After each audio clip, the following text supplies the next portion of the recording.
քաղաքային դատարանը այսպես կոչված քոլ կենտրոնների գործով Էլիսո Կիլաձեին, Օթար Փարսխալաձեին եւ նրանց հետ միասին մեղադրվող այլ անձանց նկատմամբ որպես խափանման միջոց սահմանել է կալանք։ Առաջին ներկայացման նիստը Թբիլիսի քաղաքային դատարանում անցկացվել է դռնփակ ռեժիմով։ Լրագրող Էլիսո Կիլաձեին կտեղավորեն քրեակատարողական հիմնարկում։ Քրոնիկա Պլյուսի հիմնադրին մեղադրանք է առաջադրվել քրեական օրենսգրքի 180-րդ եւ 194-րդ հոդվածներով, ինչը ենթադրում է խարդախություն եւ ապօրինի եկամուտների լեգալացում։ Դատախազության տեղեկությամբ Կիլաձեն հանցավոր գործունեության օրինականացման ներկայացումը իրականացրել է տարբեր լրատվամիջոցային հարթակներում, որը նախատեսում է ազատազրկում 9-ից 12 տարի ժամկետով։ Այսպես կոչված քոլ կենտրոնների խարդախության եւ փողերի լվացման գործով մեղադրանք է առաջադրվել 10 անձի, այդ թվում Վրաստանի թաքնված նախկին գլխավոր դատախազ Օթար Փարսխալաձեին եւ նրա հանցավոր խմբի անդամներին Դավիթ Միքաձեին, Իրակլի Սեխնիաշվիլիին եւ Միխեիլ Չոխելին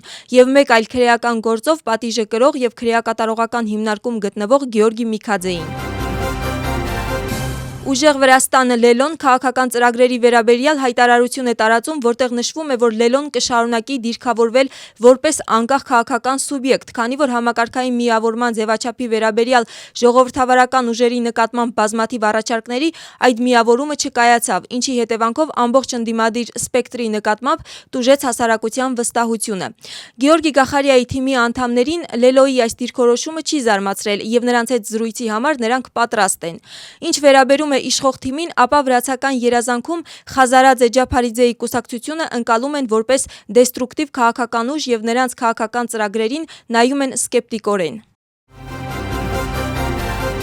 Եթե այաթոլլաները սխալ թույլ տան եւ հարձակվեն մեր վրա, նրանց այնպիսի պատասխան է սպասվում, որի մասին անգամ պատկերացում չեն կարող ունենալ, հայտարարել է Իսրայելի վարչապետը։ Ղազայի վերաբերյալ զրուցելիս Բենյամին Նեթանյահուն նշել է, որ Համասը անպայման զինաթափվելու է, իսկ Ղազան դեմիլիտարիզացվելու։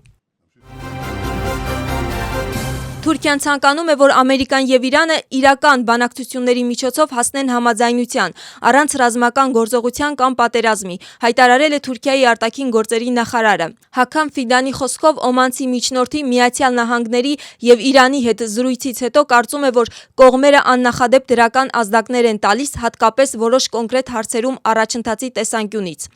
Իսկ Ղազայի վերաբերյալ զրուցելիս Ֆիդանը նշել է, որ Թուրքիան պատրաստ է Ղազային օգնություն առաջարկել բոլոր հնարավոր միջոցներով։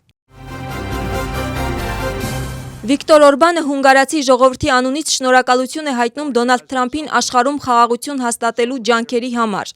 Խաղաղության խորհրդի նիստում խոսքով ելույթ ունենալիս Օրբանը նշել է, որ Հունգարիան միակ երկիրն է, որը այստեղ ներկայացված է բարձրագույն մակարդակով Եվրամիության հիմնադիր անդամների շարքում։ Նրա խոսքով վերջին տասնամյակների ընթացքում միջազգային կազմակերպությունները չեն կարողացել կատարել իրենց դերը, եւ նա հույս է հայտնել, որ խաղաղության խորհուրդը կկատարի այդ դերը։